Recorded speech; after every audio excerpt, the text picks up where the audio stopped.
Live from the BDN Studios, it's Bang and Dang. That's awesome. If you don't like that, then You ain't black. Welcome back to Outlaws and Gunslingers with your host Bang and Dang, and it's time for another Mafia of the Month. Ooh, it's the Mafia of the Month. I told you guys I've been telling you for the last few weeks that this was going to be about Carlo Gambino, but Nope. I forgot that old Albert Anastasia came before old Carlo. So there was a couple guys before Albert, obviously, but that's all the Castella Marisi War, and we've heard their stories 100 million times. Yep, So don't need to go through it again. we got old Albert. Even though Anastasia has been in a lot of it, but not really his story. Right. We do know he was the founder of the Murder Inc.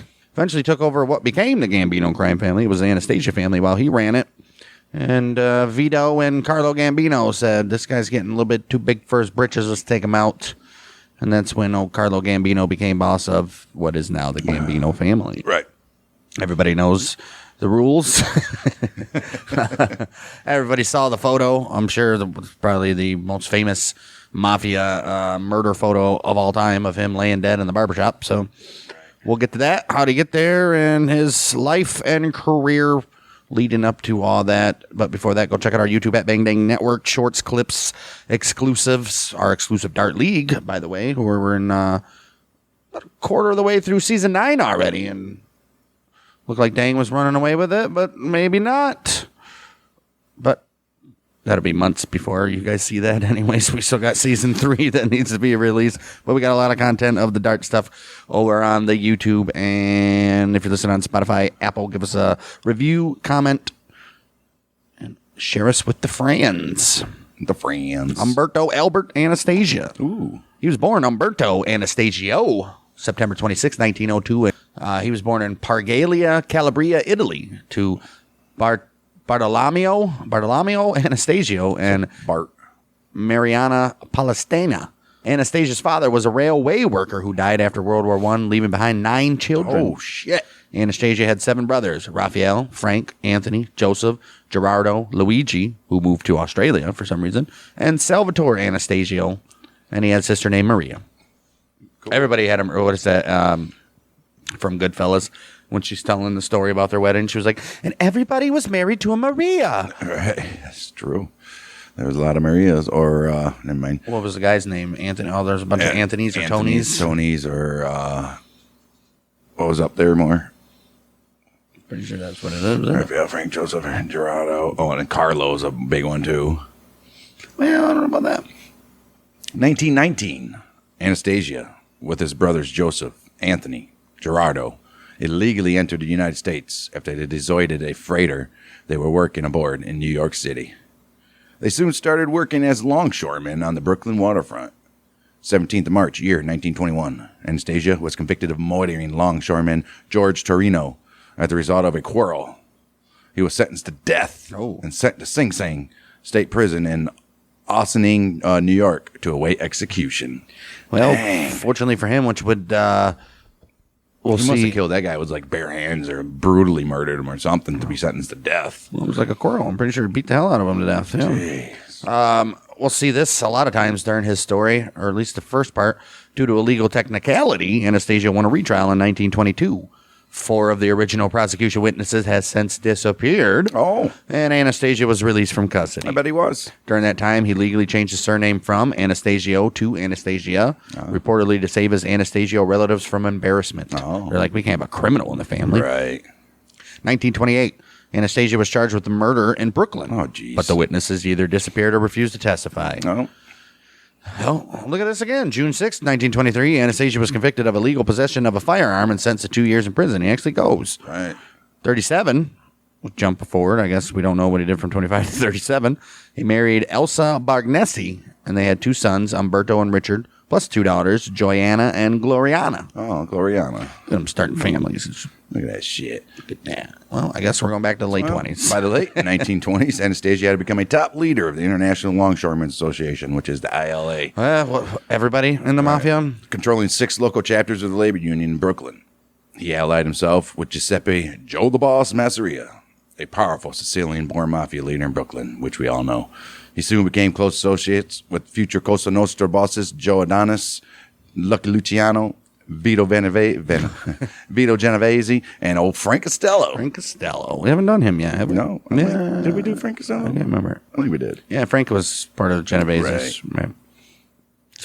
It's all blends together. Right. Early 31, the Castellammarese War broke out between, you guessed it, Masseria and Salvatore Maranzano. Oh, shit. In a secret deal with Maranzano, Luciano agreed to engineer the death of his boss, Masseria. I bet he did. In return for receiving Masseria's rackets and becoming Maranzano's second in command. April 15th, 1931, Luciano lured Masseria to a meeting at the Nuovo Villa Tamaro restaurant, which is in Coley Island, where he was murdered. Yes, we got that story. While they played cards, Luciano allegedly excused himself to the bathroom, with the gunmen reportedly being Albert, Joe Adonis, and Vito Genovese, plus Benjamin Bugsy Siegel. We did a story on that guy a while ago. Yeah, Scroll our timeline. Right. And plus Ciro, the Artichoke King Terranova. Did him too. He drove the getaway car, but as we've heard a million times, legend has it that he was too shaken up to drive away and had to be shoved out of the driver's seat by Bugsy. Right. Yeah. And Bugsy wasn't too happy about that. And then he got killed. Terranova did. Yeah. Yeah. Yeah. Alberto was like, I gotta go potty. He goes like, scusi. No, that was Luciano. But yep. Scusi. Luciano, he took over from Masseria. He did. With Genovese as his underboss. Year 1932. Anastasia was indicted on charges of murdering another man with an ice pick. Oh, man. But the case was dropped due to lack of witnesses. Oh, common theme here. Following year, he was charged with killing a man who worked in a laundry. Once again, no witnesses. Jeez. To reward Anastasia's loyalty, Lucky placed him and Louis Buckhalter, what they call him, Lepke, the leading labor racketeer in the country. He did that. He placed both of those guys in control of the National Crime Syndicate's enforcement arm, which is Murder, Inc. Look at Anastasia gets to control Murder, Inc. It sure does. The group, also known as the Brownsville Boys, was a group of Jewish and Italian contract killers that operated out of the back room of Midnight Roses, which was a candy store owned by mobster Louis Capone. They had to do that because back then the old Mustache Pete still wouldn't allow Jewish guys in their little... Well, they still don't now. Well, that's one of the reasons Luciano killed them all, because they wouldn't work with the Italians. That's why Murder Inc. was created for that reason. Right. Lepke Buckhalter, we all know about him. We haven't done him yet. We haven't done him? I don't think so. He's never officially a part of a family. So, can't do something that's not a part of a family. We'll get there, he's though. Jewish anyway, so. Right. Well, I think we'll get there with the Chicago outfit or something. He has a major role in there. Right. Yeah, Louis Capone owned the candy store in the Brownsville neighborhood of Brooklyn. During its 10 years of operation, it is estimated that Murder Inc. committed thousands of murders. Oh, you know it. Many of which were never solved. I mean, you can't have a name like Murder Inc. and not commit murder. I mean, come on. In his leadership in Murder Inc., Anastasia was nicknamed the Mad Hatter, also the Lord High Executioner. I wonder how many of these he did himself. I bet you a lot. 1935, the commission, the governing body established by Luciano in 1931, they ordered Dutch Schultz to drop his plans to murder Special Prosecutor Thomas Dewey out of fear for the law enforcement crackdown that would inevitably follow. Right. An enraged Schultz refused and walked out of the meeting. Anastasia approached Luciano with information that Schultz had asked him to stake out Dewey's apartment building on Fifth Avenue. Other accounts say that Anastasia is believed to have approached the Mafia Commission, asking to support Dutch Schultz by eliminating New York State Prosecutor Tom Dewey. My boss, Joey Bonanno. They just made a movie. Joe Bonanno. Cool. Called Bonanno. Original. I was going to watch it, but it's a BC film. Right. Might be good. My boss, Joe Bonanno, he suggested that Lucky had Anastasia float that idea before the commission. So Lucky himself would not be linked with it. He's like, just have him. He might have wanted Dewey taken out. Right. Which is ironic because, as we've heard a million times, and especially the Lucky episode, Dewey is the one that prosecuted Lucky Luciano and got him deported out of the damn country and shit. So maybe they should have taken him out. Right. The commission held a discreet meeting to discuss the matter. For about 6 hours of deliberations, the commission ordered Buckhalter to eliminate Schultz. Ooh. They said, hey, Jew, you take him out. Right. October 23rd, 1935, before he could kill Dewey, Schultz was shot in a tavern in Newark, New Jersey, and succumbed to his injuries the following day. June 7th, 1936, following a prosecution by Dewey's office masterminded by Eunice Carter, Luciano was indeed convicted of 62 counts of forced prostitution. Isn't it crazy? Like, the biggest gangsters back in the day didn't go down for being a gangster. All right. Prostitution, taxes, stupid shit like that. Racketeering. Crazy. Well, racketeering is being a gangster, but Well, kind of. stupid stuff that a regular person would go down for. 18th of July, he received a 30 to 50-year sentence in state prison.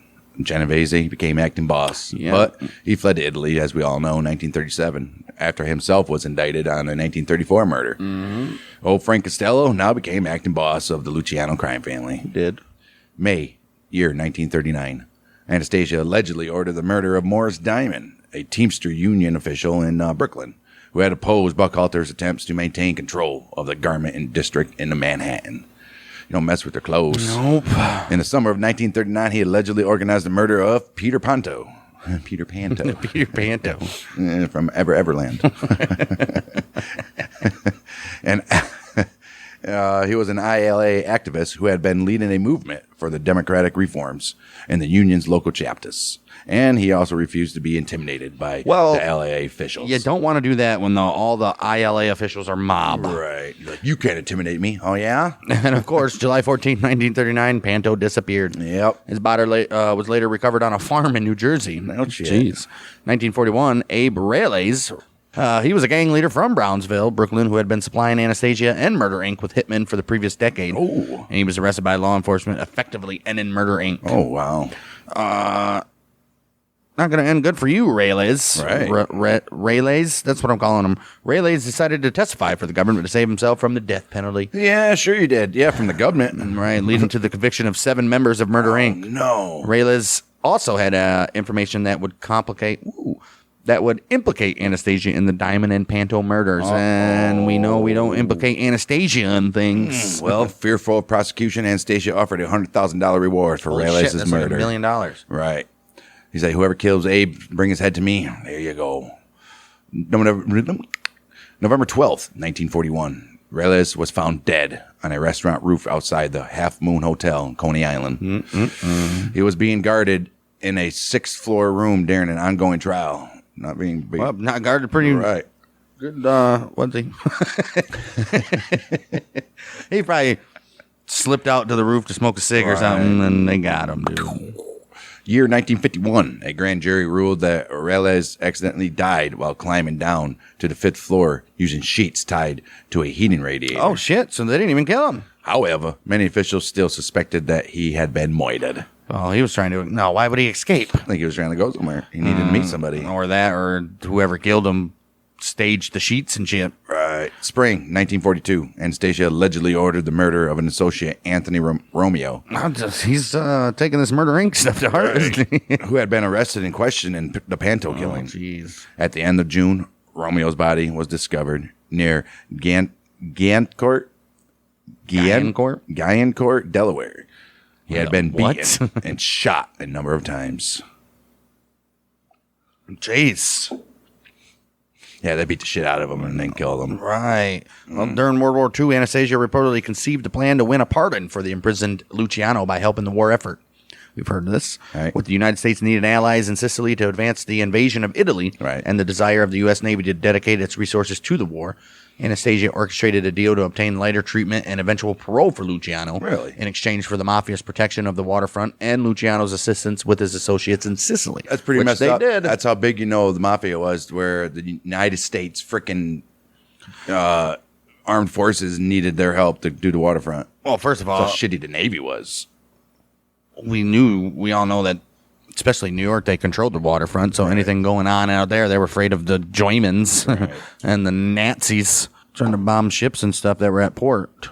Wouldn't be the first time the United States government works with the Mafia. No, 1942, Anastasia joined the United States Army, possibly motivated by a desire to escape the criminal investigations that were dismantling the Murder, Inc. Attaining the rank of technical sergeant, he trained soldiers to be longshoremen. Hey, looking for him. At Fort Indiantown Gap in Pennsylvania. That's where he was doing this at. Year 1943, as a reward for his military service, he received United States citizenship. Good for him. Crazy that you can even sign up for the army and not be a citizen, but Right. The following year, Anastasia was honorably discharged and moved his family to a ranch house on Bluff Road in Fort Lee, New Jersey. look at that guy. Huh? Right. You would think, all right, we're done. Good life. 1945, U.S. military authorities in Sicily returned Genovese to the U.S. to be tried for the murder of Ferdinand Boccia in 1934, which we said. However, after the death of the main prosecution witness, all charges were dropped. Of course. 1946, New York Governor Thomas Dewey. Oh, he's a governor now. Oh, shit. Thomas Dewey, right. He commuted. Oh, look at that him. shit. He commuted Luciano's sentence, and the federal government immediately deported him to Italy. Oh. Yeah, he's still got to go to Italy. though. Right. And then they went to. They had the Havana Right. hearing and all that Good shit. shit. 1948, Anastasia bought a dressmaking factory in Hazeltown, Pennsylvania, and left his waterfront activities in the control of his brother Anthony. Good job He for said, Anthony. Tony, I'm going to Pennsylvania. Hey, Thon. You know what to do. Kick back a little bit for the big guy, huh? Yeah. 10%. Right. 1951, the United States Senate summoned Anastasia to answer questions about organized crime at the Kefauver hearings. Yep. Anastasia refused to answer any questions. Despite being a mob power in his own right, Anastasia was nominally the underboss of the Mangano crime family. He was at this time. Vincent Mangano was the big guy. Mangano, but yeah. Yeah. Is it the chin? No, that's Gigante. Oh, same thing. During his 20-year rule, Mangano had resented Anastasia's close ties to Lucky He did. and Costello, particularly the fact they had obtained Anastasia's services without first seeking Mangano's permission. Oh, that Luciano and Right. Costello. Oh, wow, you don't do that. This and other business disputes led to heated, almost physical fights between the two mobsters. Uh-oh. Well, guess who guess who won out on that? Because April 19, 1951, Mangano went missing, and his body was never found. Oh. The same day, the body of Vincent's brother Philip was discovered in Jamaica Bay. Oh, man. So both of them by Manganos. Manganos. No one was ever arrested in the Mangano murders, but it was widely assumed that Anastasia had him killed. Right. Of course. Most likely. Or After Lucky. Both. Yeah. Both. After the deaths of the Manganos, Anastasia, who had been acting as a boss of their family, met with the commission, claiming that the brothers wanted to kill him, yet did not admit to killing them. Right. Like, no, them dudes wanted to kill me. I don't know what happened to him, though. Right. I left. So can I be boss? Yeah. With Costello's prodding, the commission confirmed Anastasia's ascension as boss of the renamed Anastasia family. No shit. Costello wanted Anastasia as an ally against the ambitious and resentful Genovese. He did, too. Yeah. Well, Anastasia was also supported by Joseph Bonanno, He was. All the old-timers. right, who simply wanted to avoid a gang war. He's He like, did. Man, He did. we're doing so good The here. guys." Bananos are the only ones that didn't really Right. have like the infighting and stuff, Right. as I recall. Yeah, so far. So far. March 1952, Anastasia allegedly ordered the murder of Arnold Schuster, a New York man who successfully identified fugitive bank robber Willie Sutton, resulting in Sutton's arrest. I don't know who Willie Sutton is to Anastasia. Must be his buddy. Well, nope. When Anastasia saw Schuster being interviewed on TV, he allegedly said, "I can't stand squealers. Hit that guy." He murdered him. Totally unrelated guy just because he was on the news. Wow. 8th of March, year 1952, a gunman shot Schuster to death on a street in Borough Park, Brooklyn. Wow. 1963, government witness Joseph Valecci, he accused Anastasia of ordering the murder, but many people in law enforcement, they're like, I don't know about that. Maybe. I'm sure there's about 20 other people that wanted Schuster Highly dead. decorated army guy? Right. I think so. Technical sergeant. Right. No one was ever arrested, as usual, in the Schuster murder. Right. Summer 9, 1952, the federal government filed suit to denaturalize Anastasia and deport him because he lied on a citizenship application. Really? To take control of the Luciano family, okay, I guess. How'd that work out? To take control of the Luciano family, Genovese needed to kill Costello. Oh. Unable to do so without also eliminating Anastasia, Genovese looked for allies. He used Anastasia's brutal behavior against him in an effort to win supporters, portraying Anastasia as an unstable killer who threatened to bring law enforcement pressure on the Costa Nostra. This guy's been tried for murder 17 times. Right, it's ridiculous. Can't be a boss. Right, and just in addition, Vito pointed out that Anastasia had been selling memberships to his crime family for $50,000. Right. A clear violation of commission rules that infuriated many high-level mobsters. Who was that? What movie was that? Where they wanted membership, but they wanted like $5,000 or something like that. And the old timer was like, "We don't do that shit." What the hell was that? Casino? No. It was like a recent one. Can't remember what it was, but Gotti. maybe. I don't know. According to Veleche, Anastasia had been losing large amounts of money betting on horse races, making him even more surly and unpredictable. Surly? Surly. Over the next few years, Vito secretly won the support of Anastasia capo regime, Carlo Gambino, offering him the leadership of Anastasia's family in return for his cooperation. He'd be like, dude, you can get the Gambino name back. It should be you anyway. Well, it never was the Gambino family. Not yet. It was the Mangano family. Oh, that's right. And then the Anastasia family. Yep. Well, May 23rd, 1955, Anastasia pled guilty to tax evasion for underreporting his income during the late 1940s. June 3rd, 1955, he was sentenced to 1 year in federal prison and a $20,000 fine. After his conviction, the federal government successfully petitioned to revoke Anastasia's citizenship so he could be deported. Oh, wow. However, September 19th, 1955, a higher court overruled this. Oh, Wow. What? my. In the meanwhile, though, early 1957, Genovese is back from Italy. He says it's time to move on Costello, boys. Yep. I'm taking over. Wow. 2nd of May, year 1957. One of the greatest vehicles were made that year. Two of the greatest vehicles were made I that wasn't year. made that year, though. Right. Mid-year before. That'd be the Stingray and the Bel Air. On May 2, 1957, gunman Vincent Gigante shot and wounded Costello outside his apartment. He did.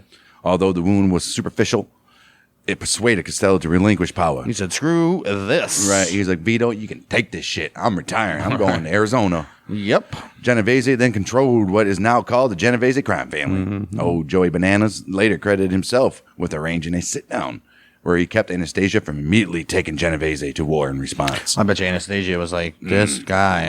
Right, this son bitch. June 17th of that year, Frank Scalise, who was Anastasia's underboss and the man identified as directly responsible for selling Gambino memberships, was also murdered. Oh, wow. According to Valachi, Anastasia approved the hit. Why? All right. And the subsequent murder of Scalise's brother, Joseph, after offering to forgive his threats to avenge Frank. No. So, damn, they murdered both brothers.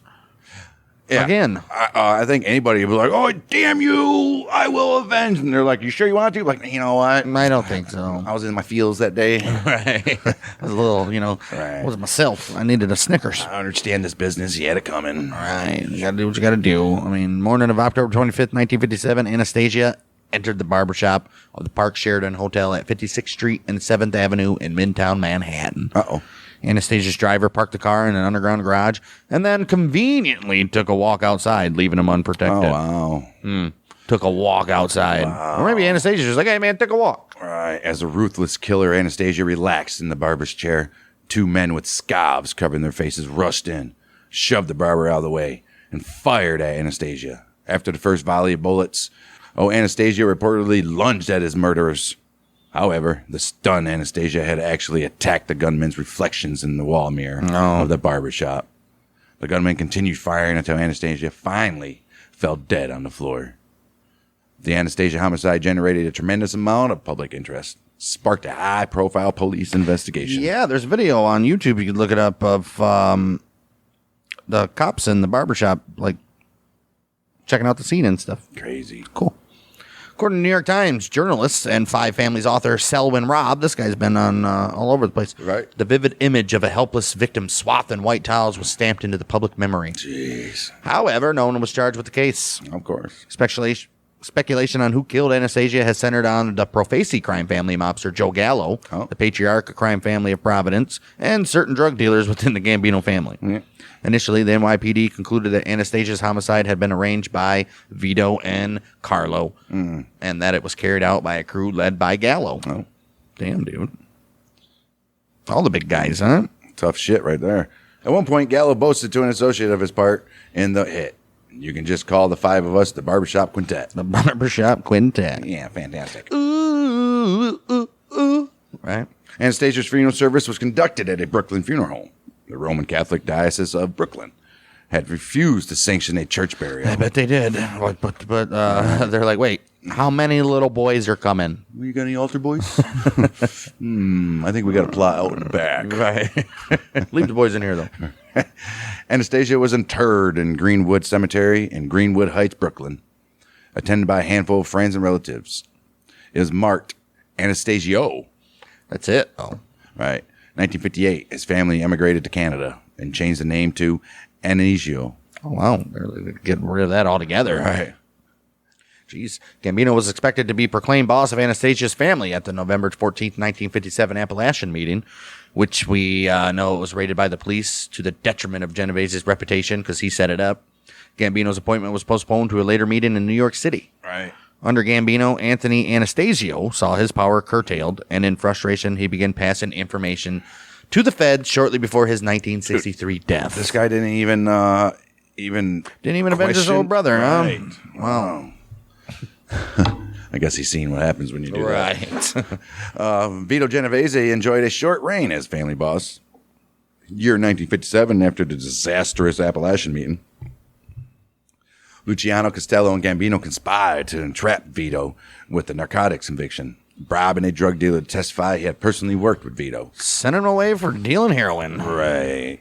7th of July, 1958, Genovese indicted narcotics trafficking charges. 17th of April, year 1959, 15 years in prison he was sentenced to. State prison. It's all the same, right?